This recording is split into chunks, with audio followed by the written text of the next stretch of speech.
Good morning, Rockford. I'm Easton Blair. And I'm Isaac Gould, and this is this week's edition of Beyond the Rock School News.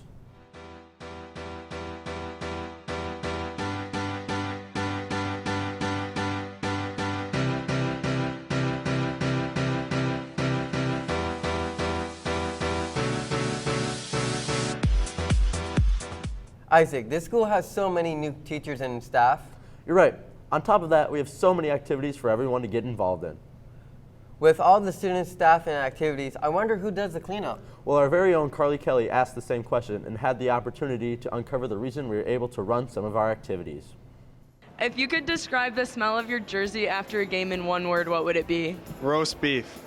Peanuts. Cat urine. If you could say one thing to the people who have to wash your jersey after a game, what would you say? I'm sorry. I hope you're getting paid enough. Have you ever thought about who has to wash these awful smelling jerseys after every game? Let's meet who's behind all of this dirty laundry. Meet Tim Todd. For nearly 30 years now, Tim has been here by 6 o'clock every morning to get his day started full of all things laundry. Usually in the mornings I'm busy. I usually get here, I start the machines, I get everything running. I wash kitchen rags, I wash custodial rags, towels, gym towels, I wash those. That's all the schools, elementaries plus the middle schools. Within the next week, Tim will be taking a new position on the East Rockford Middle School custodial staff. So meet Jennifer Ritter, the newest head of laundry here at the high school, who is looking forward to this new adventure. I was in food service. I was a cook and I was there for almost 7 years. I just received the position today, so today's my first day to start. I'm just doing the typical at home, but now I get paid to do laundry. At home I don't. Even with the weekly washings of the foul-smelling football jerseys, it's clear that the laundry room is certainly never idle. This has been Carly Kelly with Beyond the Rock School News. Even though they're in the background, they have a powerful impact on the school. Of course, we really appreciate everything they do. They take care of the laundry from a lot of in-school and after-school activities. One of these major activities is band. You got a point there. They have a class and they practice outside of school. So much devotion goes into this sport. Brendan Soar was able to experience the passion band students bring to the field. The Rockford High School Band has a long-standing reputation of impressive performances. And this year's show is no different. The title of the show is Fer Forger. It is French for literally translated wrought iron, and kind of takes you through the process of forging the iron, bending the iron into this beautiful French iron gate.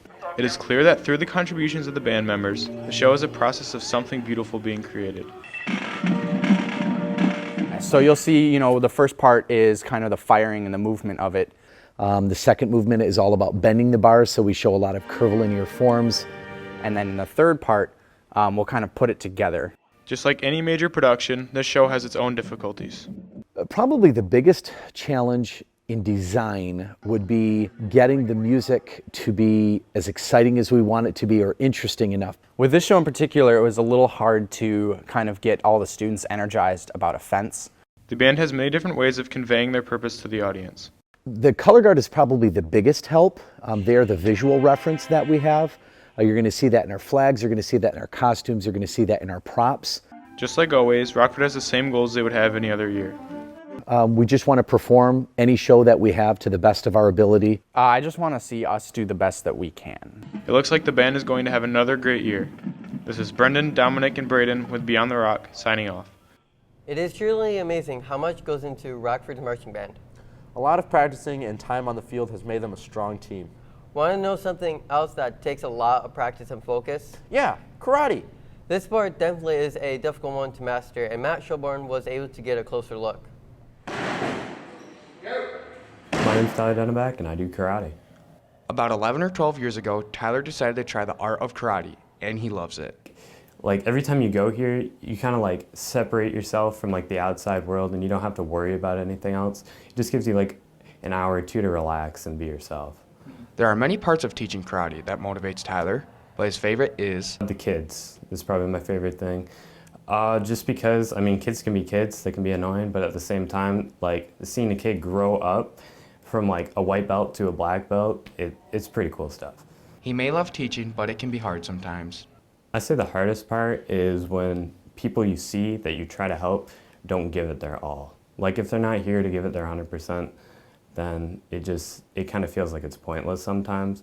But then at the same time, you get kids that do want to give like more than 100%, and it's really rewarding.